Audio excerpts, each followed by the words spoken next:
क्या, तू जाके घर की साफ सफाई कर ले। थोड़ी देर बाद सास छत पर जाती है। वो देखती है कि उसके सभी गंदे कपड़े धूप में सूख रहे हैं। वो मेघा से कहती है, बहू ये क्या, तूने गंदे ही कपड़े धूप में सूखने के लिए डाल दिए। अरे कम से कम इसको धो तो देती। अरे मम्मी जी, वो मुझे ना आज साबुन नहीं मिला तो मैंने ऐसे ही पानी में डालकर सीधा धूप में सुखा दिया। ओहो, जब साबुन ही नहीं था तो इतनी मेहनत भी क्यों करी?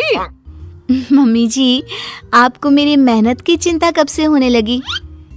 ऐसा कुछ नहीं है, चल जा साबुन लेकर आ और इन्हें धोकर सुखा।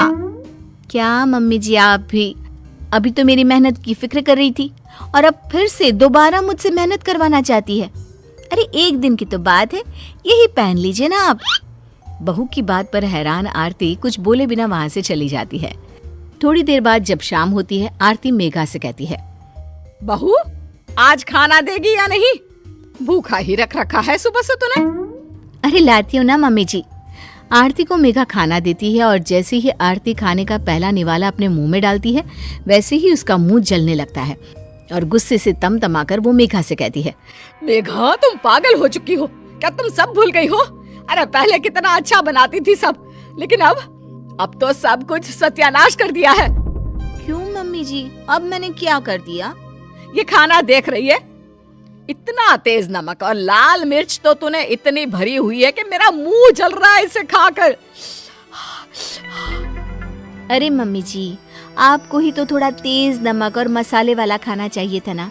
कल मैंने ठीक बनाया था तो आपको अच्छा नहीं लगा, इसलिए आज मैंने थोड़ा सा नमक डाल दिया है और लाल मिर्च थोड़ी तेज कर दी। देखिए मैं भी तो खाना खा रही हूँ आपके साथ बैठकर, मुझे तो कुछ गलत नहीं लग रहा।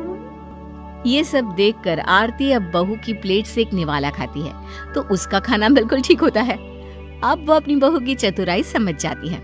तो ये सब तो मुझे परेशान करने के लिए कर रही थी, हैं? क्योंकि मैं तुझे हमेशा तंग किया करती थी, इसीलिए बदला ले रही है ना? अरे नहीं नहीं मम्मी जी, मैं तो बस आपके मुंह से सच्चाई निकलवाना चाहती थी कि आपकी बहू अच्छी है। बस आपको ही उसके काम में नुक्स निकाल कर तंग करने की आदत है। अरे मुझे माफ कर दे, मुझे भी तुझे इतना परेशान नहीं करना चाहिए था। आप क्यों माफी मांग रही हैं?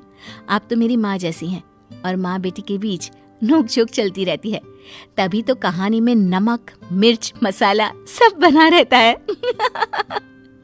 इतना कहकर अब आरती और मेघा दोनों हंसने लगती हैं और सास बहू की कहानी इसी तरह चलती रहती है।